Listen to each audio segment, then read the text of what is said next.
Hello, everybody. Wild Man Z here with a little bit of a book review. I just want to talk for a few minutes about a book I read on a train. It's called Inverted World. It doesn't have any kind of fancy cover or anything like that. It's a library book. It's actually an LRA book from University of Vermont Library. Really happy I got it. I like to take out books instead of just constantly purchasing books. This is by Christopher Priest. It came out in 1974.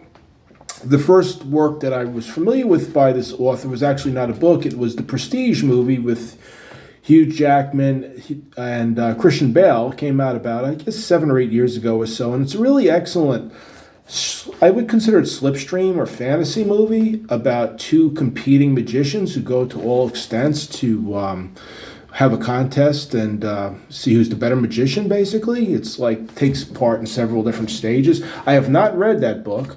But the other book I read, I just don't have a physical copy here right now by him, is the Darkening Island or the Fugue of the Darkening Island, depending on which version it is. I read it in the version that was published in America, and it's called The Darkening Island. And it's a very controversial book, has a lot about race in it and changing of cultures and so forth. And I can see why people do consider it sort of, not necessarily a banned book, but definitely a controversial book. I enjoyed it, though, but I want to talk a little bit about Inverted World today, and I won't give away any spoilers about it because this is a book that definitely, don't Google ahead and read all about it. Just kind of read the book, but I'll give you some overview of it, particularly from the writing style. I really like his writing. It's very clean, crisp writing. It's not, it's not the type of writing where it's extremely convoluted or uses words that you have to look up or anything like that. It's a relatively straightforward read in terms of the use of language, but very effective, I would say.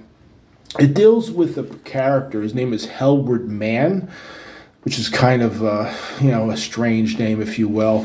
Helward is basically an apprentice. The book starts off with a line, and this, I don't consider this any kind of a giveaway, it's the first line of the book, which I thought was very notable. Once you get past the prologue, the first sentence is, "I had reached the age of 650 miles."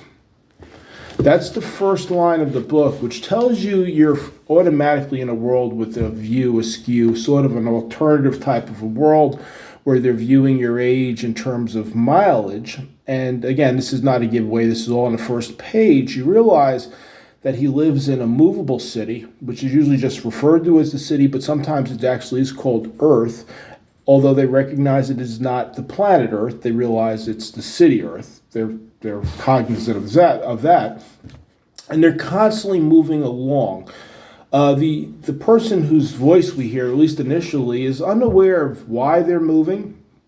He's working as an apprentice, and he's actually, as we join him in an early book, he's on this at the point of where he's laying tracks. That's his job right now. He's part of the track guild or something like that, and there's not a lot of whys. They just tell him we have to relay so much track every day, basically, and pull up the tracks behind us on this large city and keep moving forward. They have cabling under them. There's somebody laying the cables out in front of it, and it's complicated and dangerous work. They also recruit people from, there are people that live outside of the quote-unquote city, and it's kind of portrayed as being destitute and people living sometimes in savagery or definitely very poor conditions. And, people are just wanting to get some 3 meals and a place to sleep that's relatively clean, so they get a job working on the moving city. But it's tense. They actually have a militia that oversees them and so forth. But the big thing is you're like, why the hell are they moving? Why doesn't this thing just sit down somewhere? And again, this is not, I'm not going to give any giveaways, but there's reference early on that we're chasing this thing called the Optimum.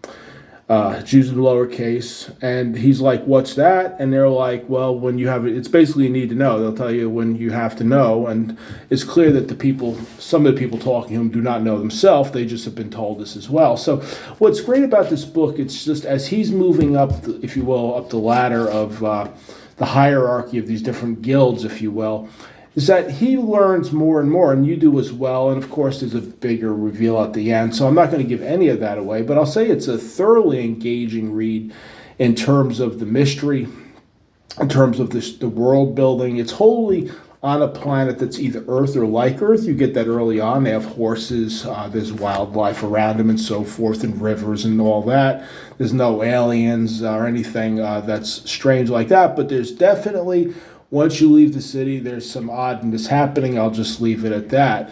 I like the book a lot. If you like cool world building, if you like mind-bending sci-fi that's real interesting, without the spaceships, without aliens or anything. I don't want to say it's dystopian future per se, but there's elements that are in it that are similar to some dystopian literature. It's a very creative book. I will also talk about in another video Fugue for a Darkening Island, or The Darkening Island, whichever you care to call it. This is a British author. It looks like most of his works came out in the 60s, 70s, and 80s. This is one of his earlier books. Everything that I went to the Wikipedia when I was reading the first book and said, I know this author now from the Prestige movie, which is excellent, Darkening Island, which I think is an excellent book, and I'd read about this one and watched some videos of it, and I heard across the board this was excellent. So I Googled this guy, and every book he wrote is considered excellent. He has one called The Glamour, and I forget the other titles of them. They're generally speculative fiction. I would say it seems like a lot of his work teeters on Slipstream, where it melds fantasy and science fiction, maybe a little. Like you see the Prestige definitely has a little bit of Victorian age in it. This book kind of also has an element, I would say, of steampunk to an extent, because they have like this train type of thing, and they got the gears and cabling, and they're laying down tracks, and it's kind of a little bit of a Victorian thing, but he doesn't play the steampunk motif too hard. It's not like watching Westworld or something like that. So Christopher Priest, I'm definitely going to read more of his books. I will review The Darkening Island in a video in a few days or so. I don't know where I left the copy. It's laying around somewhere. Hopefully I didn't lose it. It's an LRA book. So again, no fancy cover here, but it is a great book. Definitely recommend it if you're a sci-fi fantasy reader or speculative fiction reader in general, or you just like really cool literature.